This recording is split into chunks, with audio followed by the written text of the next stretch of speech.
안녕하세요. 김선민입니다. 오늘은 웨스트민스터 소요리 문답 17번째 시간 구원자 예수 그리스도, 그리스도의 성육신에 대해서 나눠보도록 하겠습니다. 오늘의 문답은 21문과 22문입니다. 제가 읽고 답하도록 하겠습니다.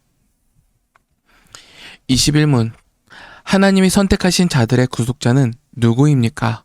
답, 하나님이 선택하신 자들의 유일한 구속자는 주 예수 그리스도이며, 예수 그리스도는 하나님의 영원한 아들로서 사람이 되어 영원토록 한 인격 안에 구별된 신성과 인성을 가지고 있습니다. 아멘. 하나님의 아들인 그리스도는 어떻게 사람이 되셨습니까? 하나님의 아들인 그리스도는 실제의 몸과 이성적인 영혼을 취하심으로 사람이 되셨으며, 성령의 능력으로 수타하여 동정녀 마리아의 몸에서 태어났으나 죄는 없습니다. 아멘. 한번 만화 웨스트민스터 소요리 문답을 읽고 나누면서 오늘의 그 교리가 주는 교훈에 대해서 고민하는 시간을 가졌으면 합니다. 이번 장에서는 완전한 인간이시며 완전한 하나님이셨던 우리의 구속자, 즉 중보자이시죠. 중보자이신 예수 그리스도에 대해서 살펴보도록 하겠습니다. 네.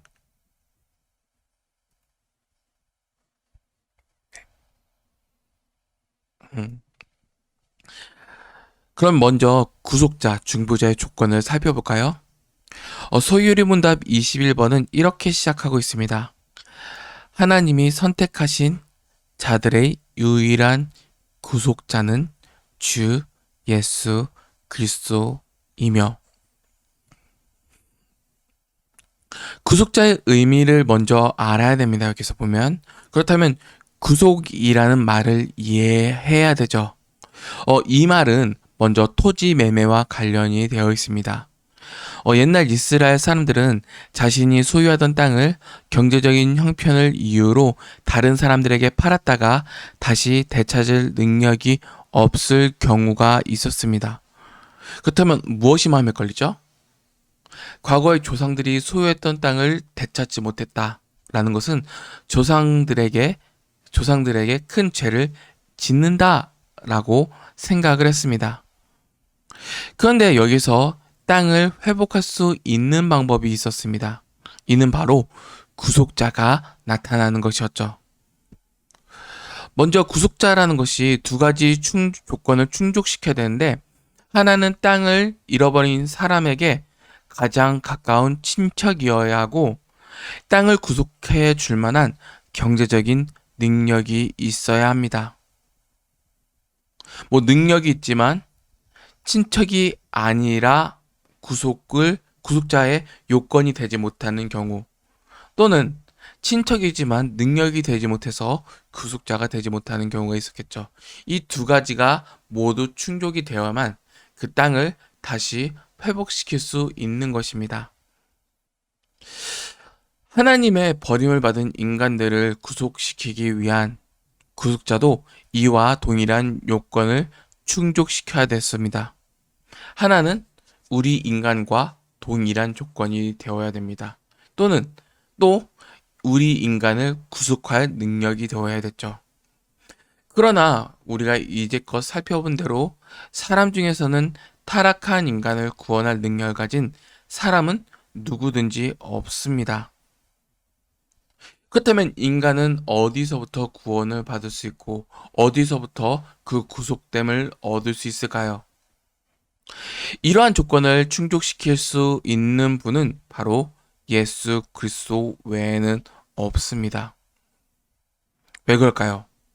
즉, 예수님은 완전한 하나님이시기 때문에 가능합니다. 예수님이 완전한 하나님이시라는 것이 가장 중요한 첫 번째 증거는 예수님 스스로 자신을 하나님이라고 말씀하신 사실에 있습니다. 내가 곧 길이요 진리요 생명이다 라고 말씀하셨죠. 아버지와 나는 하나다 라는 말씀까지 곧 예수님 자신이 하나님이시라는 것입니다. 즉, 신성에 있어서 하나님과 동등하신 분이시다라는 것이죠. 예수님이 십자가에 달려 죽으신 것도 스스로 하나님이시라는 그 일컫는 예수님에 대한 유대인의 분노 때문이었습니다. 뿐만 아니라 예수님은 하나님을 아빠라고 부르면서 하나님과 아주 긴밀한 관계를 가지고 계심을 나타내 주셨죠.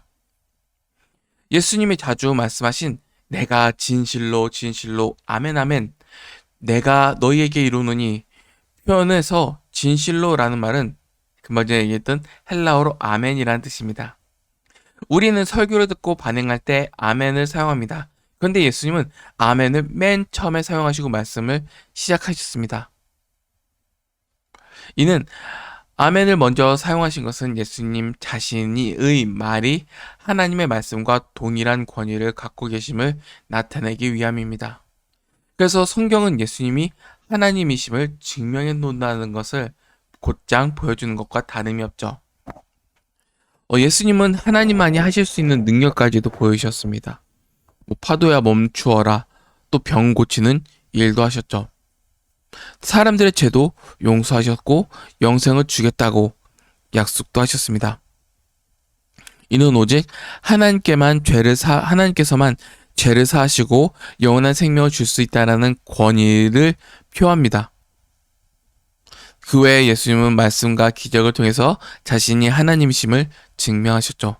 그리고 예수님을 따르는 제자들 또한 예수님을 나의 주, 나의 하나님이시다 라고 고백을 했습니다. 그들은 단지 인간적으로 탁월한 선생님을 따른 것이 아니라 우주 만물의 통치자로서 예수님을 하나님으로 믿고 따른 것이었습니다. 예수님은 완전한 하나님이신 동시에 완전한 인간이시기도 하십니다. 성경은 이를 증언합니다. 예수님은 인간과 똑같이 마리아의 몸에서 9달을 성장한 후 태어나셨습니다. 그리고 사람들과 똑같은 성장기를 가지셨습니다. 예수님은 몸만 인간이고 영혼은 하나님이신 것이 아니라 완전한 몸과 영혼을 가지고 계신 완전한 사람이셨습니다.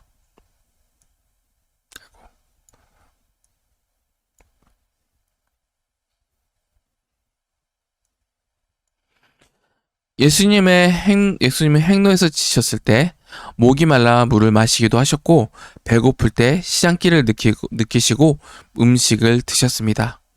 피곤해 지쳐 잠도 드셨죠.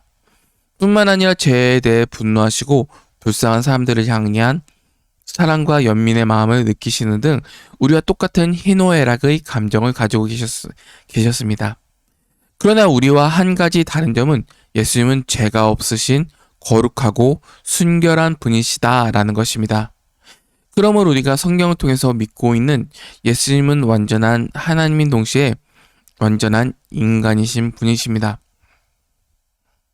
그러면 예수님의 신성과 인성 속에서 담긴 그 의미를 알아야 됩니다. 금방 전에는 예수님은 하나님이시다, 예수님은 인간이시다 라는 것을 알았잖아요. 그렇다면 그것이 담긴 의미를 알아야 됩니다. 어떤 의미를 담고 있을까요? 먼저 예수님은 완전한 하나님 되심으로 우리에게 하나님에 대한 바른 지식을 주실 수 있습니다. 이전에 선지자 또는 사도는 그들이 전하는 지식은 제한적이고 부분적인 지식일 수밖에 없는데 예수님은 완전한 하나님이시기 때문에 사람들에게 하나님에 대한 온전한 지식을 전해줄 수 있었습니다. 반대로 예수님은 완전한 사람 되시기 때문에 인간을 대표하는 존재가 되셨죠. 인류의 대표자 되신 예수님이심을 증명할 수 있는 것입니다. 아담이 인류의 대표자로서 범죄한 죄책을 우리가 물려받았듯이 예수님은 완전한 인간으로서 인류의 대표자가 되셔서 우리의 죄값을 지시고 십자가에 달려 죽으심으로 온전한 의를 이루어 그 의를 우리에게 이루어 주셨습니다. 뿐만 아니라 우리를 그리스도인이라 부르는 것은 그리스도의 사람이란 뜻인데 예수님이 하나님이시기만 했다면 우리는 결코 그분의 삶을 따라갈 수 없습니다. 우리에겐 그 근본인 모델이 필요했죠. 그러나 예수님은 완전한 사람 되심으로 모든 신자들의 삶의 모범이 되실 수 있었습니다. 예수님 완전한 인성이 우리에게 주는 더 큰 위로는 그분이 연약한 인생들의 형편을 잘 알고 있다는 사실입니다. 나의 고통을 아시는 주님이시죠. 자신이 경험한 고통과 상함을 다른 사람이 겪을 때 그 사람의 처지를 이해할 수 있듯이 예수님은 완전한 사람이 되셔서 우리의 감정과 연약함을 이해해 주시고 돌보아 주셨습니다. 그러나 예수님이 참 인간인 동시에 참 하나님이라는 사실을 믿기는 쉽지 않습니다. 그래서 교회 안에서도 그 사실을 믿지 못하는 사람들이 생겨납니다. 역사적으로 예수님의 신성과 인성을 둘러싼 이단 논쟁은 끊임없이 발생했습니다. 아리우스 이단과 니케아 회의 325년에 일어났던 회의에서 아리우스는 예수님은 완전한 하나님이 아니라는 그 주장 때문에 교회에서 쫓겨났습니다. 예수님이 하나님이시다라는 것을 부인했죠. 그러나 이는 아리우스 한 사람의 주장에만 그치지 않고 그의 의견에 동조하는 무리가 생겨납니다. 그리고 그런 생각을 가진 사람들이 모여 있었죠. 이를 해결하기 위해서 니케아에 수많은 신학자들이 모였습니다. 니케아 회의 종교회의를 통해서 이 회의를 통해서 예수님의 신성을 확증하는 교리를 세우고 이를 부정한 아리우스를 이단으로 정죄하고 교회에서 쫓아내었습니다. 또한 아폴리나리우스 이단과 콘스탄티노플 회의가 아폴리나리우스라는 이단을 치리하기 위해서 콘스탄티노플 회의가 일어났죠. 이는 예수님의 인성을 부인하는 이단이었습니다. 예수님은 사람처럼 보일 뿐 인간은 아니라는 주장이었습니다. 이는 그 당시 유행했던 헬라 철학, 즉 이원론적 사고에서 비롯된 주장이었습니다. 어떤 사고였을까요? 바로 마음과 영혼은 선하지만 물질과 육체는 악하다는 주장 때문에 육체를 입으신 예수님은 하나님이시지 않다라는 주장들이었습니다. 그래서 그들마저도 쫓아냈죠. 또 이와 비슷한 사건이 있었습니다. 에베소 회의가 일어나는데 431년에 에베소 회의가 일어나는데 이는 네스토리우스라는 이단이 발생했다는 그 문제로부터 일어난 회의입니다. 네스토리우스는 이런 질문을 했습니다. 예수님 안에 있는 신성과 인성은 대체 어떤 관계를 가지고 있을까? 당시에 네스토리우스는 예수님의 신성과 인성이 분리된 것으로 보고 예수님의 한 몸 안에서 두 가지 인격이 존재한다고 주장했습니다. 즉 다중인격자이신 예수님을 증명하고 전하였죠. 그래서 431년에 에베소 회의에서는 성경의 진리를 왜곡한 네스토리우스와 그의 추종자들을 이단으로 판명하고 쫓아내었습니다. 추방당한 이들이 한때 중국까지 들어가 이단적인 사상을 전파했는데 이것이 바로 경교라고도 합니다. 외람된 얘기지만 당태종도 경교 신자라는 말이 돌기도 했습니다. 그 외에 또 다른 회의가 있었죠. 칼케톤 회의 451년에 일어났던 회의인데 당시 이단은 유티케스 이단입니다. 또 어떤 주장을 했냐면 유티케스라는 사람이 예수님의 신성과 인성이 혼합되어 있다라는 주장입니다.